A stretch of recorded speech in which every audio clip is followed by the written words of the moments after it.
Salve Maria! Vamos começar então mais uma leitura do nosso catecismo, mas para bem começarmos, vamos pedir as bênçãos de Deus, em nome do Pai, do Filho e do Espírito Santo. Amém. Vinde, ó Deus, em meu auxílio. Socorrei-me sem demora. Ave Maria, cheia de graça, o Senhor é convosco, bendita sois vós entre as mulheres e bendito é o fruto do vosso ventre, Jesus. Santa Maria, Mãe de Deus, rogai por nós, pecadores, agora e na hora da nossa morte. Amém. Auxílio dos cristãos. Rogai por nós. Ave Maria, cheia de graça, o Senhor é convosco, bendita sois vós entre as mulheres e bendito é o fruto do vosso ventre, Jesus. Santa Maria, Mãe de Deus, rogai por nós, pecadores, agora e na hora da nossa morte. Amém. São José, rogai por nós. Santo Tomás de Aquino, rogai por nós.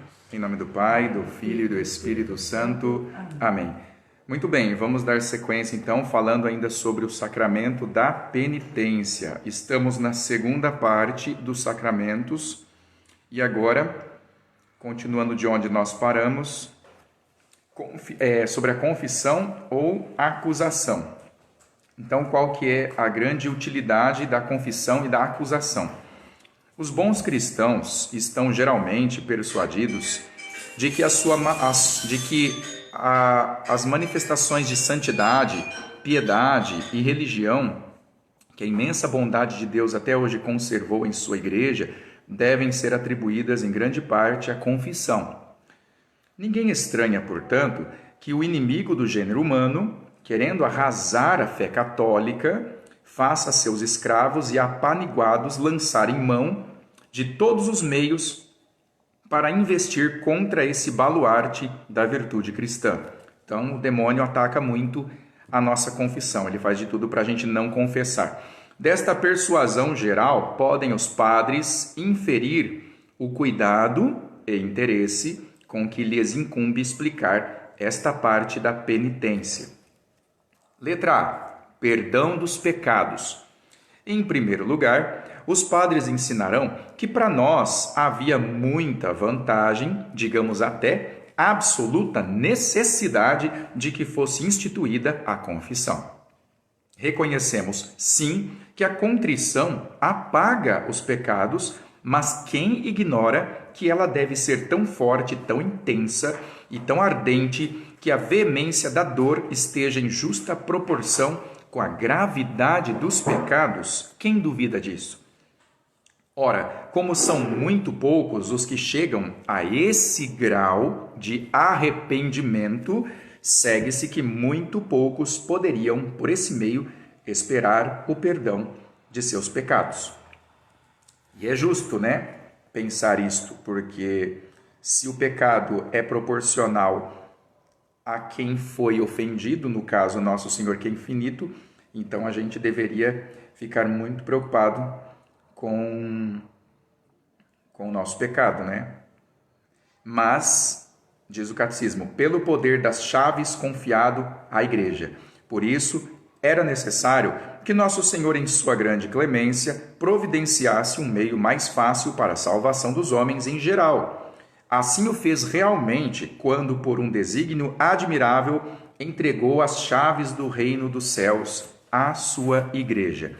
Com efeito, a fé católica nos propõe um ponto de doutrina que todos devem aceitar e professar como dogma. 2 pontos. Quando alguém confessa sinceramente seus pecados ao padre, estando arrependido de os haver cometido, tendo ao mesmo tempo o propósito de não tornar a cometê-los, todos os seus pecados lhe são plenamente perdoados em virtude do poder das chaves, ainda que a dor de sua contrição, de per si, ou seja, em si mesma, não seja suficiente para impetrar a remissão dos pecados. Então, o nosso perdão não é tão ligado em absoluto ao nosso grau de contrição, porque se fosse exigido da gente um grau de contrição perfeito, talvez ninguém se salvaria então. Porque se fosse medido, pesado, né, com os pingos nos is, talvez ninguém conseguiria um arrependimento tão perfeito. Mas o catecismo diz que o poder das chaves nos garante que com a condição de que a gente confesse sinceramente os pecados ao Padre e estando arrependido de ter cometido esses mesmos pecados e com o propósito de não mais voltar a cometê-los, eles são perdoados plenamente, em virtude do poder das chaves e não em virtude da nossa contrição perfeita, porque ela não é muitas vezes. Com razão, portanto, diziam os antigos padres da igreja, varões de insigne santidade, que as chaves da igreja franqueiam as portas do céu. E ninguém pode com razão duvidar dessas palavras, pois lemos no decreto do Concílio de Florença que o efeito da penitência é a absolvição dos pecados. Este é o efeito da penitência. Letra B. Emenda de vida. Existe ainda um fato que nos leva a reconhecer quantas vantagens se tiram da confissão. Pois vemos, por experiência, que nada contribui tanto para emendar os costumes de pessoas desviadas e corrompidas, como o confiarem de vez em quando os seus ocultos sentimentos, suas palavras e obras a um amigo fiel e ponderado, que lhes possa valer com seus préstimos e conselhos. Pela mesma razão, devemos julgar de muito proveito que as pessoas, atormentadas pelos remorsos de suas culpas, exponham as doenças e chagas de sua alma ao sacerdote, que faz as vezes de Cristo aqui na terra e ao qual foi imposta a mais estrita obrigação de sigilo. Nisto terão elas uma pronta medicação, não só para curar os seus achaques atuais, mas até para premunir a alma com um vigor celestial que dali por diante há de preservá-la de futuras recaídas em tais pecados e misérias. Letra C. Bem-estar e segurança social. Afinal, não devem os padres passar em silêncio a grande importância da confissão para o bem-estar e segurança da sociedade.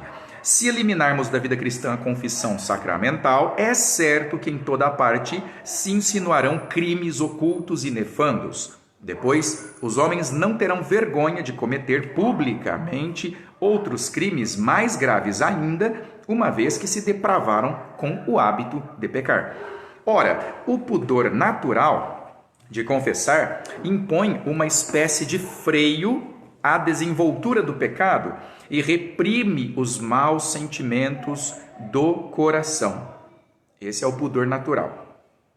Acabamos, pois, de expor as vantagens da confissão. Os padres devem agora falar de sua natureza e virtude. Qual a natureza e a virtude da confissão? Então, número 2. Noção de confissão.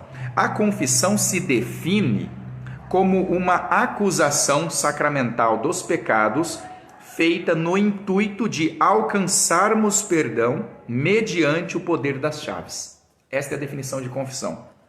Eu vou me acusar diante do Padre com o objetivo de alcançar o perdão por meio do poder que vem das chaves que Cristo entregou para a igreja. Não é diretamente com Deus, é por um meio. É o meio como Deus instituiu a confissão. É a condição para sermos perdoados, né?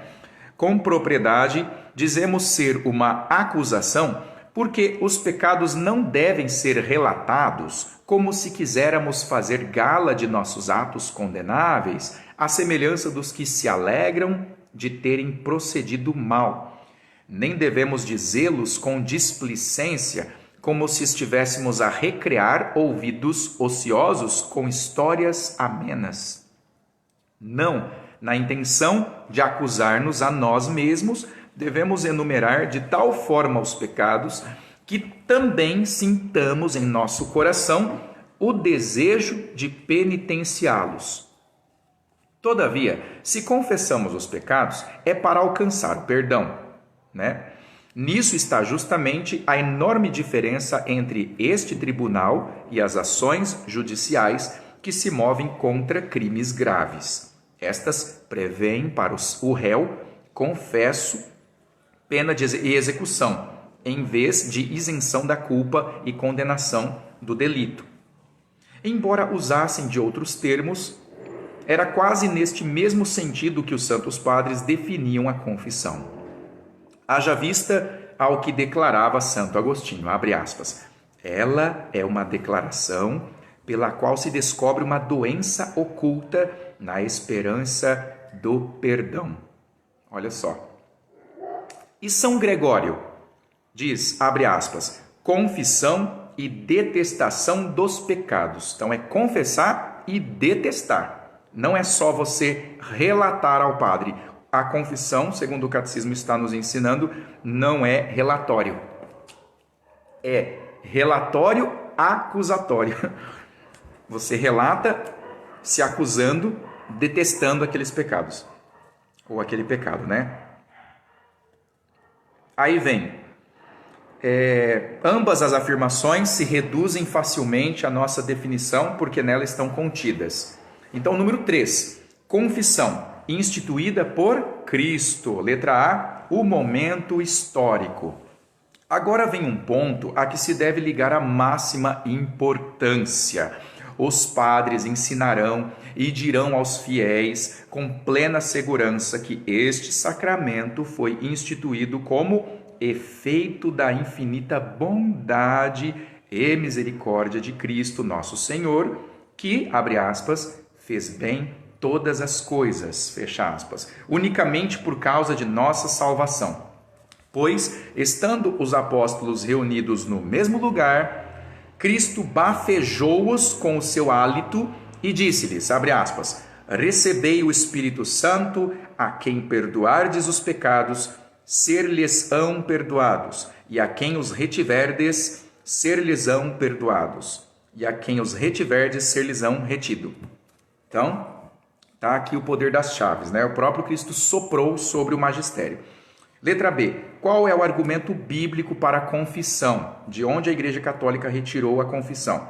Ora, desde que Nosso Senhor conferiu aos padres o poder de reterem e perdoarem pecados, torna-se evidente que também os institui juízes dessa matéria. Nosso Senhor parece ter dado isso mesmo a entender quando incumbiu, ou seja, deu a tarefa aos apóstolos de desprenderem das ataduras a que estava ainda ligado Lázaro, ressuscitado dentre os mortos. Desta passagem fazia Santo Agostinho o seguinte comentário, abre aspas, os sacerdotes já podem prestar maiores serviços do que os simples leigos, podem também usar de maior clemência para com os confessados, a quem conferem o perdão das culpas.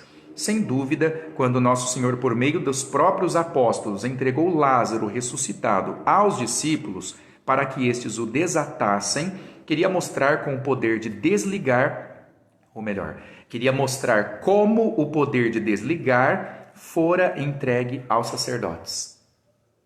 Foi também nesse sentido que Nosso Senhor mandou aos leprosos curados durante o caminho que se apresentassem aos sacerdotes e se submetessem ao seu julgamento. Interessante, né? Mesmo Nosso Senhor, o próprio Deus, tendo curado aqueles leprosos, ele ainda assim mandou que eles, após a cura, se encaminhassem aos sacerdotes, para que isto servisse de testemunho e para que eles julgassem a situação. Ou seja, Cristo não passou por cima da autoridade que ele mesmo deu, né, para os seus sacerdotes. Agora vem o argumento filosófico. Desde que Nosso Senhor conferiu aos sacerdotes o poder de reterem e perdoarem pecados, torna-se evidente que também os instituiu juízes dessa matéria. Ora, o Santo Concílio de Trento ponderou com muita justeza que não se pode julgar nenhum processo, nem moderar a justiça na aplicação de penas aos delitos, sem que haja pleno e absoluto conhecimento de causa. Daí se deduz logicamente que, pela confissão dos penitentes, todos os pecados devem ser discriminados um por um aos sacerdotes, porque os padres precisam do conhecimento de causa. Qual é a causa do seu pecado? Por isso que tem que dizer a matéria, né? a condição do pecado. Você roubou, você mentiu, mas em que situação? Contra que tipo de pessoa, né? Tem toda essa questão para encontrar a causa. Aí vem a doutrina do Concílio de Trento e dos Santos Padres sobre a confissão. Esta é a doutrina que os padres hão de ensinar de acordo com a definição do Sagrado Concílio de Trento e com a tradição constante da Igreja Católica. Se, portanto, nós percorrermos com atenção os Santos Padres, os seus livros, os seus ditos, encontraremos a cada passo os mais inequívocos testemunhos a comprovarem que este sacramento foi instituído por Cristo nosso Senhor e que o preceito, ou seja, a regra de nós confessarmos, termos de confessar, a confissão sacramental designada pelos Santos Padres com os vocábulos gregos de exomológesis e exagoreiousis. Estas duas palavras têm o caráter de uma lei evangélica. Se quisermos recorrer às figuras do Antigo Testamento, é sem dúvidas que se referiam à confissão dos pecados, às diversas categorias de sacrifícios que os padres, os sacerdotes, ofertavam lá atrás, em expiação das várias espécies de pecados. Agora vem as cerimônias instituídas pela Igreja. Além de saberem que a confissão foi instituída por Nosso Senhor e Salvador, devem os fiéis tomar conhecimento de que a Igreja, por sua própria autoridade, lhe acrescentou certos ritos e cerimônias solenes. Embora não constituam a essência do sacramento, fazem, por outro lado, realçar a grandeza e afervoram os piedosos corações dos penitentes para que consigam mais facilmente a graça de Deus. Então não faz parte da essência do sacramento os ritos que a Igreja instituiu, mas tem este motivo aqui, né? Quando, portanto, prostrados aos pés do padre, de cabeça descoberta, com o rosto inclinado para a terra, com as mãos erguidas num gesto de súplica e com outros sinais de humildade cristã, que não são necessários para a validade do sacramento, confessamos então os nossos pecados, acode-nos logo a lembrança nítida de que devemos não só reconhecer a celestial virtude deste sacramento, mas também procurar e pedir a misericórdia divina com todas as veras de nossa alma. Não basta confessar, tem que implorar o perdão. Nós somos mendigos no momento da confissão, miseráveis, pobres em grau absoluto, não temos nada de bom a oferecer a Nosso Senhor, então oferecemos o nosso pecado e por ele ou por eles nós clamamos, imploramos, suplicamos misericórdia, a bondade divina, né? Número 5, obrigação da confissão. Não é opção, é obrigação. Então, letra A, ordem do Salvador. Aqui não é a igreja que manda, é o próprio Cristo, nosso Senhor. Não pense alguém que nosso Senhor instituiu a confissão, mas sem determinar que fosse de uso obrigatório. Devem os fiéis estar certos de que toda pessoa onerada de culpa grave não pode reintegrar-se na vida sobrenatural, senão pelo sacramento da confissão. Aí vem uma parte que fala, expressa pelo poder das chaves. Disso temos um sinal evidente na belíssima metáfora usada por Nosso Senhor quando ele deu o nome de chave dos céus ao poder de administrar este sacramento. Como ninguém pode entrar num recinto fechado sem a intervenção de quem guarda as chaves, assim também não será admitida pessoa alguma no céu se as portas lhe não forem abertas pelos sacerdotes, a cuja discrição Nosso Senhor entregou as chaves. Eles são os porteiros do céu, por assim dizer, né? Neste sentido, a porta do céu está subordinada à mão do sacerdote, porque ele tem nas mãos sacerdotais o poder das chaves. Olha a importância do sacerdote, olha a importância do sacramento da confissão para sermos salvos, olha a importância da contrição, da acusação, né? Olha quanta coisa nós estamos vendo aqui. Mais uma parte do catecismo, provada por Santo Agostinho, que é o doutor da graça. Do contrário, nenhum valor teria na igreja o exercício do poder das chaves. Nenhum. Se houvesse outro meio de franquear a entrada, no céu no caso, né? Em vão o detentor das chaves excluiria alguém de entrar no céu. Ou seja, se fosse possível ir para o céu sem confissão, ou confessar no quarto, ou fazer de outro jeito, como outros querem, que não são católicos, né?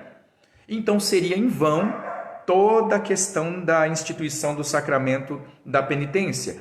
Seria em vão Cristo ter entregue as chaves e ter chamado de chaves, né? Tão belamente, essa metáfora, seria tudo em vão.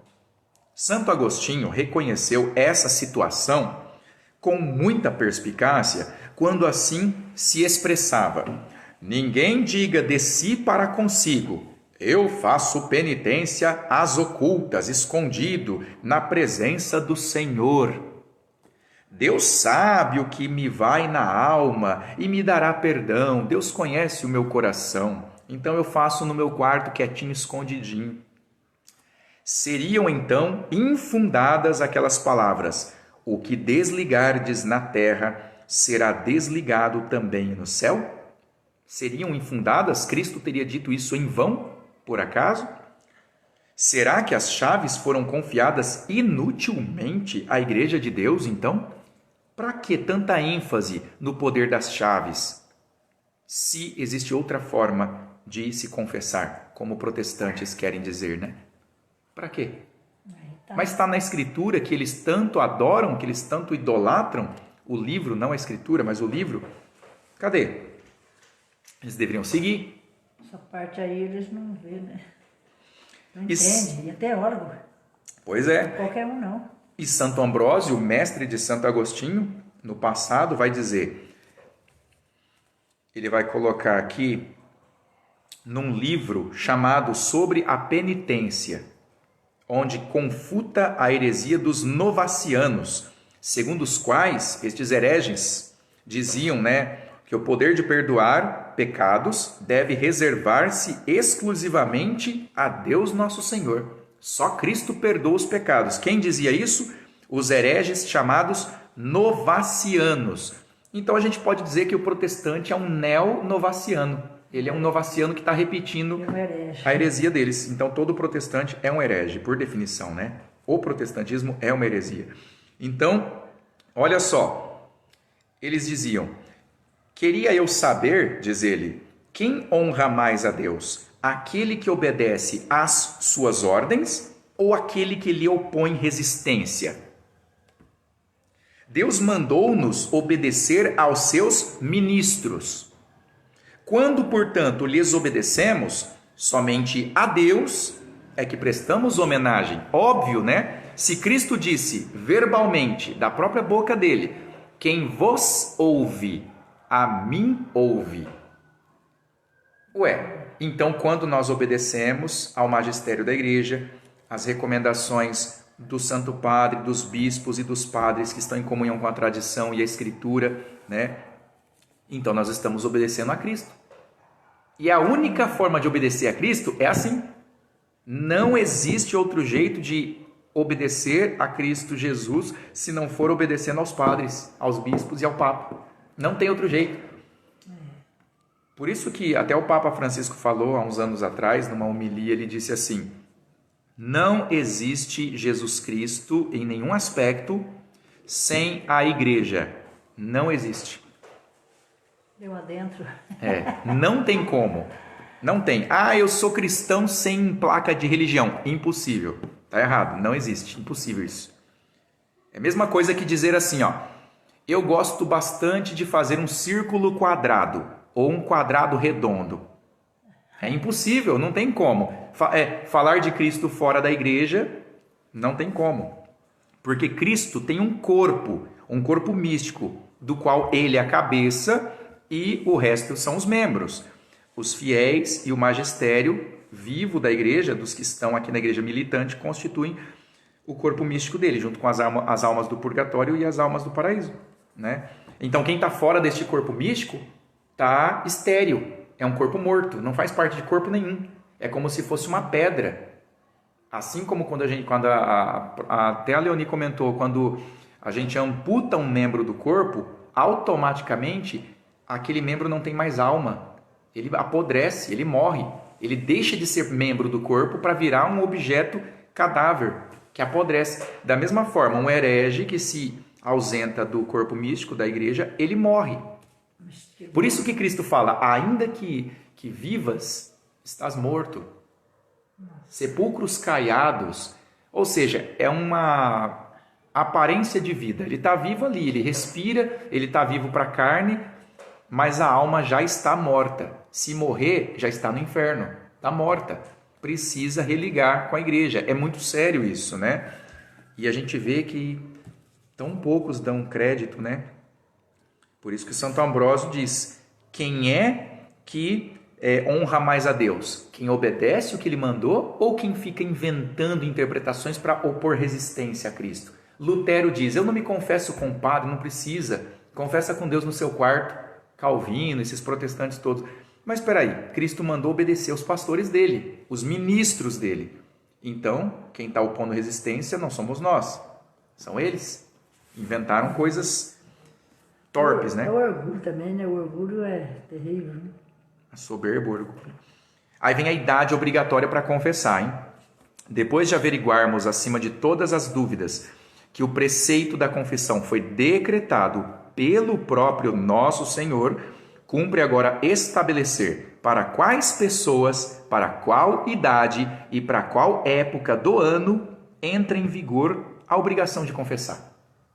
Em primeiro lugar, pelo teor do cânon do Concílio de Latrão, que começa pelas palavras todos os fiéis de ambos os sexos. Este cânon, vemos claramente que ninguém está obrigado ao preceito da confissão antes da idade em que tenha alcançado uso da razão. Você precisa ter consciência do que você está fazendo, bem e mal.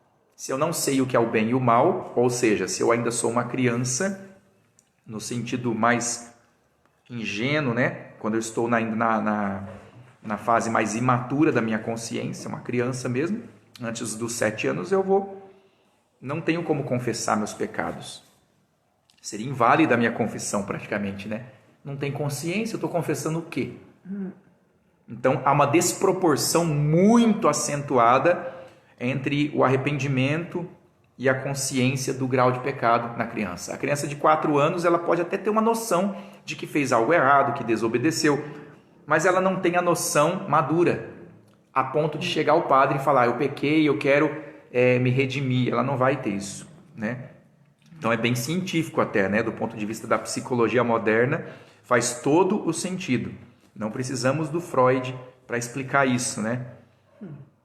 Então ele diz, não obstante, quer dizer, essa idade não é determinada por certo número de anos, não é determinada, mas podemos dar como norma geral que a criança fica obrigada a confessar-se desde a época em que saiba distinguir entre o bem e o mal e possa ter malícia em seu coração. Começa daí. Esse é o princípio, né?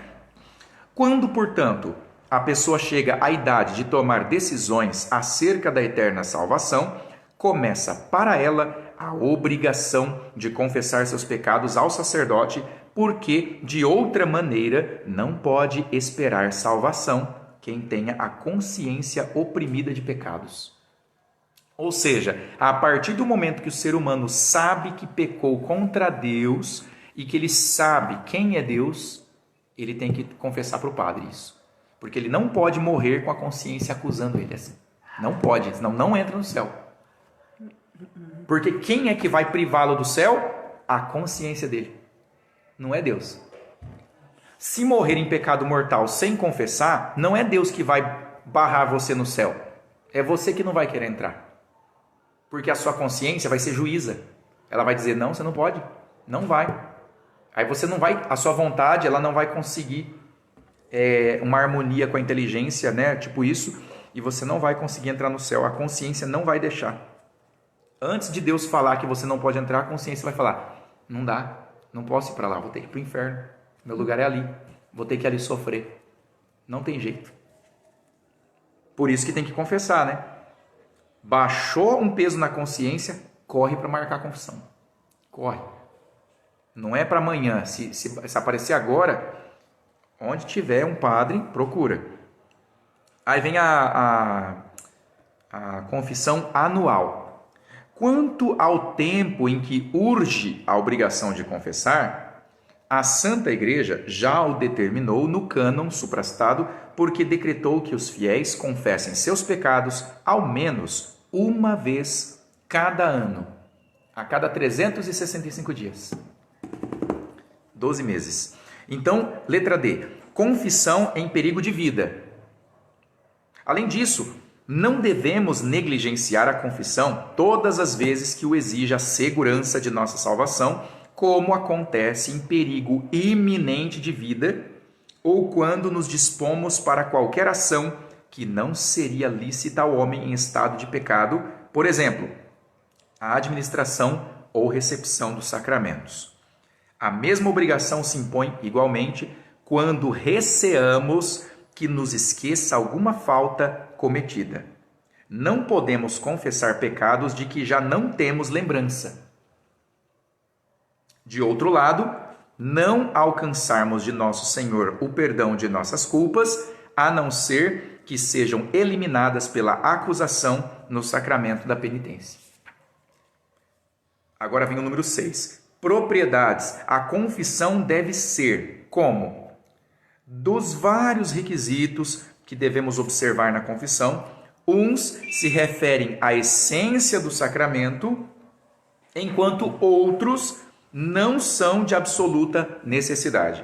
Por isso, é preciso desenvolver estas questões com bastante exatidão. Não faltam, porém, manuais e comentários, donde será fácil tirar explicações mais completas da matéria. Então, ele não entra nos detalhes aqui. Letra A, completa e determinada. Como ponto principal, ensinem os padres aos fiéis a cuidarem que a acusação dos pecados seja completa e determinada, porque é de obrigação revelarem-se ao padre todos os pecados mortais. Não tem por onde fugir aqui, tem que ser todos. Temos por costume confessar também as faltas veniais, aqueles pecados que não nos levam para o inferno, que não nos privam da amizade de Deus, diz o catecismo, e nas quais caímos com mais frequência. Isto está certo e traz proveito, conforme nos mostra a experiência de pessoas piedosas, basta lermos a vida dos santos.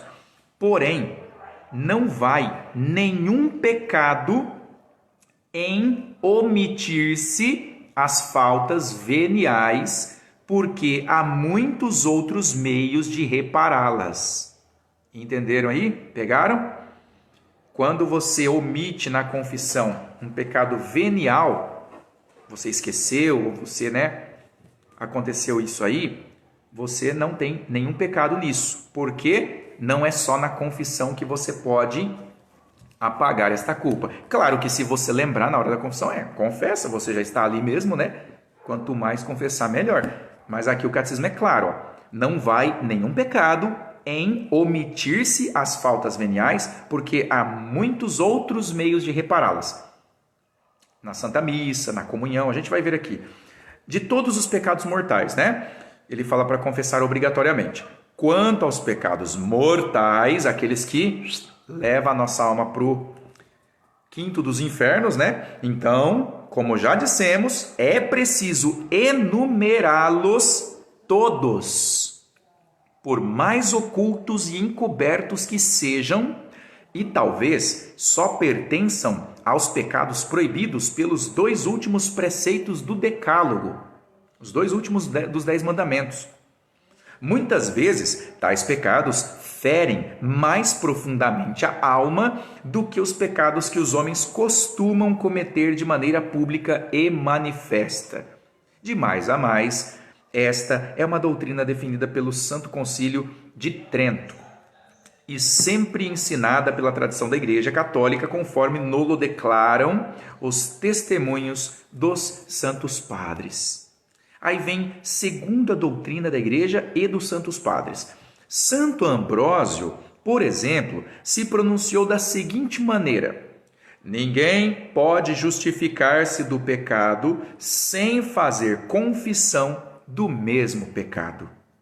São Jerônimo corrobora esta mesma doutrina, dizendo no seu comentário do Eclesiastes, abre aspas, quando a serpente infernal morde alguém às ocultas e o contamina com a peçonha do pecado, sem que pessoa alguma o saiba, não lhe poderá valer o mestre que tem a palavra para o curar, se o infeliz ficar em silêncio, não fizer penitência e não quiser declarar seu ferimento a quem é seu irmão ou superior. Tá aí, fecha aspas. Disse São Jerônimo, o tradutor da Bíblia para o latim, né? O grande São Jerônimo. No sermão sobre os que caíram em pecado de idolatria, São Cipriano ensina a mesma verdade em termos bem declarados. Abre aspas. Embora não cometessem o crime de oferecer sacrifício ou de aceitar uma patente de sacrifício aos ídolos, todavia tiveram tal intenção e por isso mesmo devem acusá-la ao sacerdote de Deus com todo o arrependimento de sua alma. Então, mesmo que você não cometa uma idolatria, mas se você notar na sua consciência que teve vontade, consentiu, teve uma vontade de fazer, mas não fez, confesse, porque você cometeu idolatria. Porque Cristo condenou o adultério de simples desejo. Quem cobiçar a mulher do próximo já adulterou com ela, mesmo que ela nem conheça a pessoa. Ele vai dizer, afinal, esta é a doutrina e convicção comum entre todos os doutores da igreja. Quem somos nós para discordar ou ficar inventando igual os protestantes, os luteros da vida, né? E vem aqui, as circunstâncias que mudam a espécie do pecado, aqui é importante também. Na acusação diante do padre, devemos empregar aquele supremo esforço e cuidado que se costuma consagrar aos negócios de maior alcance. Cumpre-nos fazer todo o empenho para sanar as feridas da alma e arrancar as raízes do pecado. Por esse motivo, torna-se muito importante indicar na acusação não só as faltas graves como tais, mas também todas as circunstâncias que de modo notável lhes aumentam ou diminuem a malícia. Não basta falar então o que eu fiz de pecado mortal. Como que eu fiz o pecado mortal? Onde? Em que situação? Algumas circunstâncias são tão graves, diz aqui o catecismo, que só por elas já consta a espécie do pecado mortal. Só a situação. Por isso, todas elas devem ser sempre acusadas na confissão. Por exemplo, quando alguém matou seu semelhante, deve especificar se o morto era padre ou era leigo. Padre, eu matei um irmão. Eu matei um irmão e ele era padre. Pronto, agora eu especifiquei. Não matarás, matei. Feri um dos 10 mandamentos. E além de ferir um dos 10 mandamentos, o próximo que eu assassinei era um superior meu. Era um padre, um pastor de almas. Isso tem que ser acusado na confissão. Tem que dizer. Não basta dizer eu matei. Está incompleta a confissão. Tem que falar quem. Qual é a classe de pessoas que você matou? Então, olha só. Da mesma forma, quem pecou com alguma mulher deverá indicar se foi com pessoa solteira, casada, parenta ou ligada a Deus por voto religioso. Tem que dizer.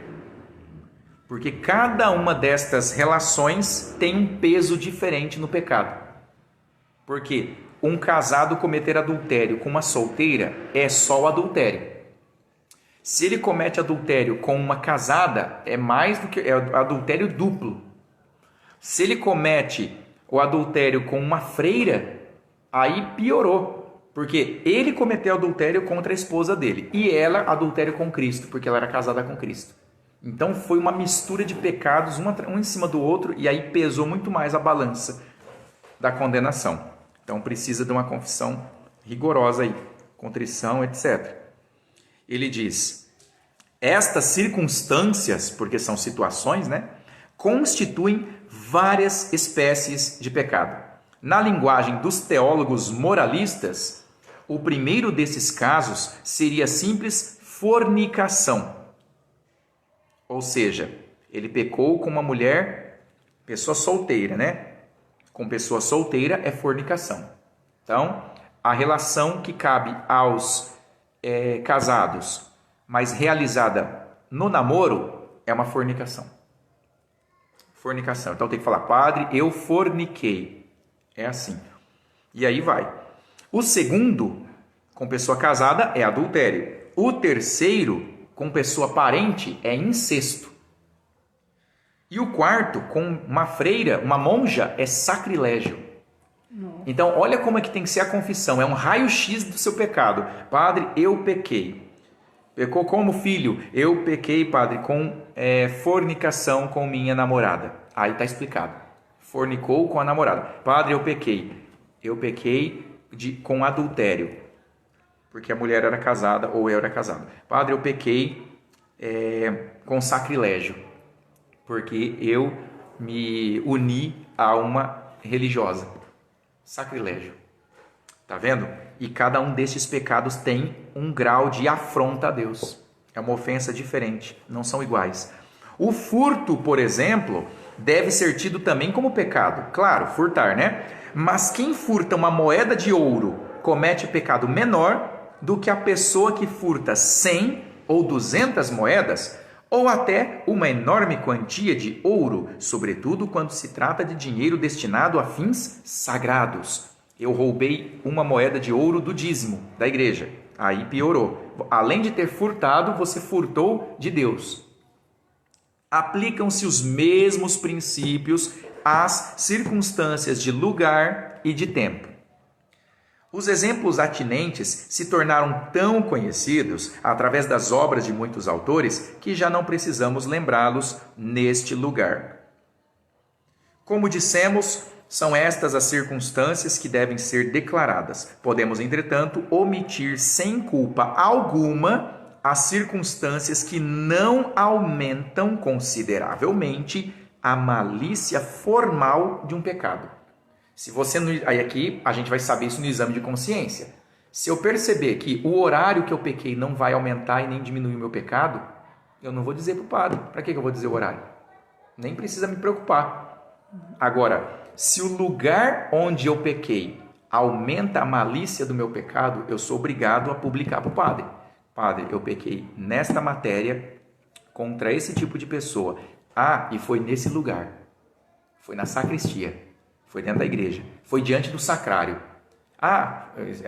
Agora, se, por exemplo, você cometeu um pecado e o lugar não tem nada a ver, assim, não aumenta nem diminui. Você pecou na sala, na cozinha, no banheiro. Você mentiu. Você cometeu uma mentira. Mas qual a diferença de mentir no banheiro para mentir na sala? Então, o lugar ali não precisa contar, né? Colocar um exemplo assim. Mas a gente tem que contar todas as circunstâncias que agravam o pecado ou que reduz a gravidade também, para o padre saber na hora de dar a penitência, porque às vezes o pecado seria maior, mas a circunstância na qual você cometeu, o catecismo diz que pode amenizar. Então o padre vai dizer: olha, filho, esse pecado é assim, assim, assado, mas como você cometeu nesta circunstância, ele vai ser assim, a penitência vai ser assado. Você vai fazer essa penitência. Mas cuidado, não cometa de novo, porque se você cometesse naquela circunstância, a sua penitência seria mais severa. Aí a pessoa sai do confessionário educada, mais educada na fé, né? Então aqui, ó, corolário. Omissões voluntárias, quando eu omito de propósito. Aí o que o catecismo fala? Consoante as explicações que já demos, a integridade perfeita e tão necessária para a confissão, que a pessoa não tiraria nenhum proveito dela e até cometeria outro grande pecado se de propósito escondesse uma parte daquilo que devia acusar e só declarasse outra parte. Mentiu metade, contou metade e escondeu outra parte do padre. Então isso aí é um pecado grave.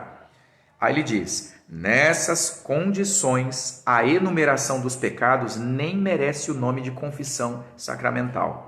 O penitente deve, pelo contrário, fazer nova confissão e acusar-se a si mesmo de ter profanado a santidade do sacramento por meio de uma confissão simulada, mentirosa. E as omissões involuntárias, que não foi porque eu quis? O que o catecismo ensina?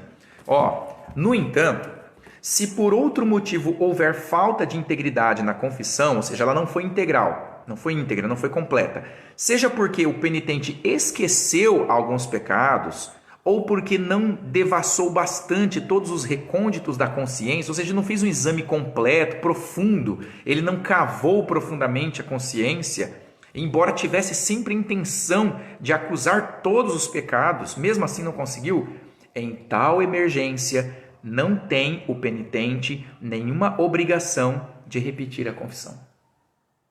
Não é obrigado a repetir. O padre mandou, né? Quando lembrar, volta e confessa de novo. Então, mas olha bem aqui a circunstância, né? Olha só. Por outro motivo, faltou integridade na confissão.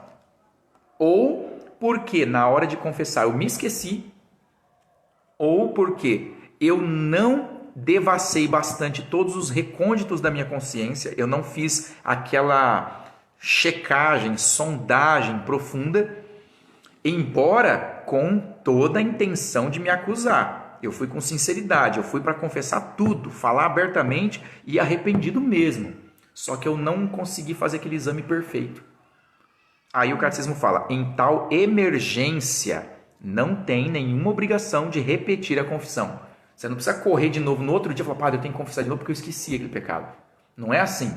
Não é uma emergência você correr porque você esqueceu. Caso venha lembrar-se dos pecados que esquecera, basta-lhe acusá-lo ao sacerdote noutra ocasião. Tem que contar. Ele vai contar, mas ele não tem que repetir a confissão. Vou repetir aqui porque não deu certo aquela. Não é isso? Ele vai aproveitar na outra. Falar: padre, eu esqueci numa outra aqui, estou lembrando agora, mas eu fiz isso aqui. Estou acusando agora, porque eu lembrei. Mas não é porque eu quis. Na outra eu teria confessado. É que eu esqueci dela. Então agora eu estou falando aqui só para desencargo de consciência, para Deus saber que eu não estou omitindo mesmo. Então eu estou confessando aqui. É preciso, por outro lado, averiguar se talvez fomos tão distraídos e negligentes no exame de consciência, tão descuidosos em lembrar-nos dos pecados cometidos, que com razão parecesse não querermos sequer recordá-los. Se isso aconteceu, será de absoluta necessidade repetir a confissão. Tem isso aí também. Então, se eu esqueci de confessar um pecado por minha culpa, porque eu que causei esse esquecimento, porque o meu exame de consciência foi desleixado, foi preguiçoso, foi de qualquer jeito, feito corrido, de uma forma bem assim superficial, de propósito, eu tenho culpa nessa preguiça, então eu tenho que confessar de novo. Porque a minha consciência vai me acusar. Fala: não, você não estava 100% examinado. Você não foi para essa confissão bem preparado. Então eu vou confessar de novo. Vou marcar outra com o padre. Fala: padre, preciso confessar de novo. Não deu muito certo aquela vez porque eu não estava bem examinado.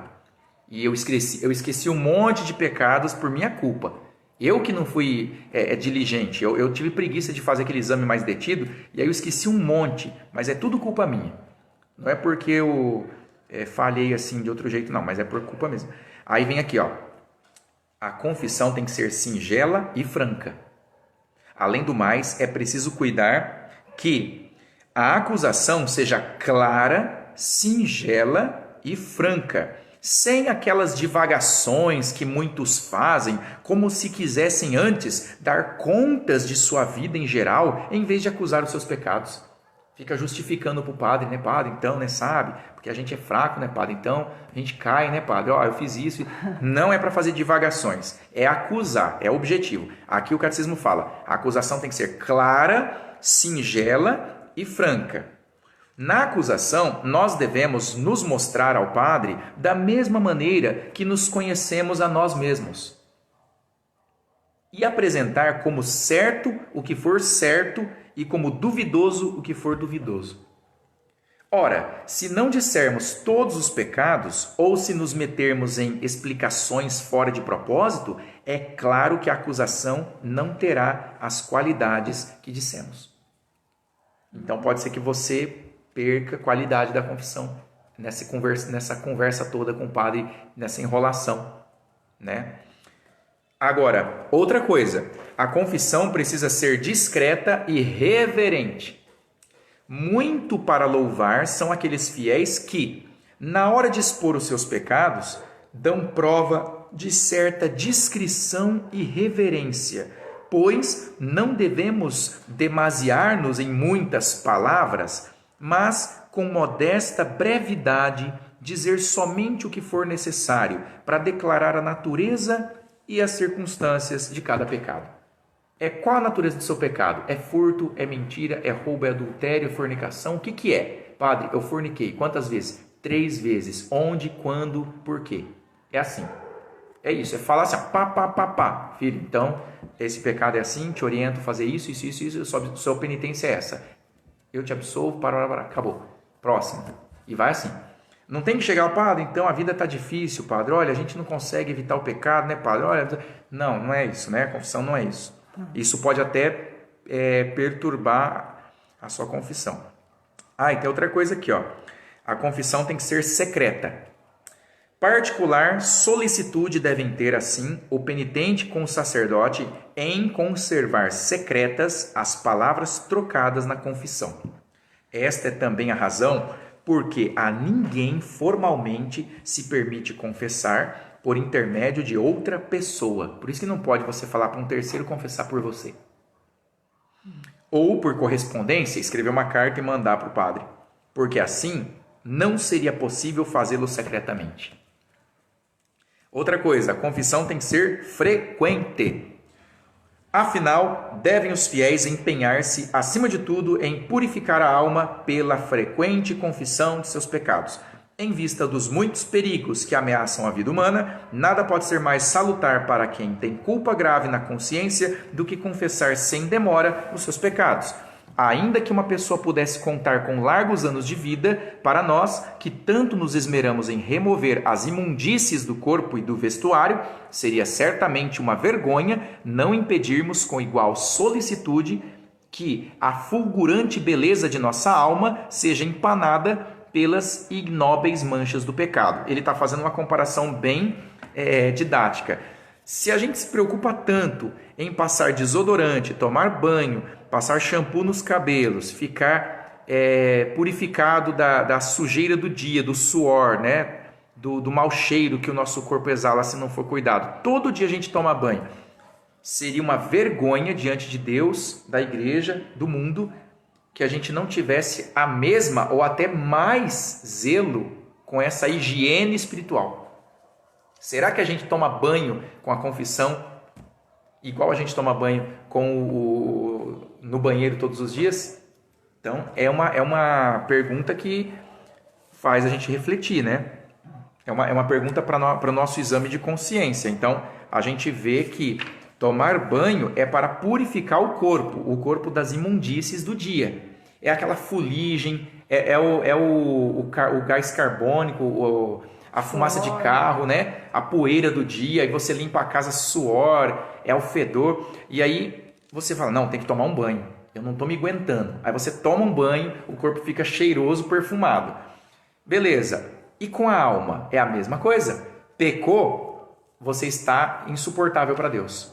Está insuportável. A gente precisa desenvolver na nossa sensibilidade espiritual essa consciência de estar fedendo para Deus, de estar mal cheirosos mesmo, né? Feio, disforme, de estar assim, intragáveis, totalmente desagradáveis para Deus. A gente tem que pensar assim, Deus tem um senso também estético para conosco, né? Então é uma higiene espiritual, a gente precisa se purificar na confissão, tomar banho, e tomar banho espiritual é ir lá no padre, acusar os nossos pecados objetivamente, com todo esse exame de consciência feito antes, e com a contrição, sentindo todo o peso, toda a dor por ter ofendido a Deus, e com toda a intenção de nunca mais voltar a fazer isso, no que depender da graça de Deus e no que depender da gente, né? Com essa intenção. Aí, na próxima semana, a gente vai ler aqui sobre o ministro da confissão, que é o sacerdote. Aí vem a necessidade da jurisdição ordinária, né, ou delegada, a ciência de inscrição, o sigilo sacramental do padre, avisos práticos sobre pessoas indispostas a confessar, né, os não arrependidos, os presunçosos, os não sinceros, os desatentos, ignorantes e os modos de tratar essas pessoas. A gente vai ver quinta que vem, né? Então vamos rezar para concluir, pedindo a bênção de Deus para que Nossa Senhora também interceda, que esse conhecimento frutifique na nossa alma, no nosso coração, e que através dele a nossa vontade queira confessar com mais vigor os nossos pecados, e fazendo isso a gente se lave diante de Cristo, né, pelo poder das chaves, e assim sejamos dignos de sermos ouvidos na oração, que não tem como ser ouvido numa oração estando em pecado mortal. Então Deus nos livre do pecado mortal. Vinde, ó Deus, em meu auxílio. Socorrei-me sem demora. Ave Maria, cheia de graça, o Senhor é convosco.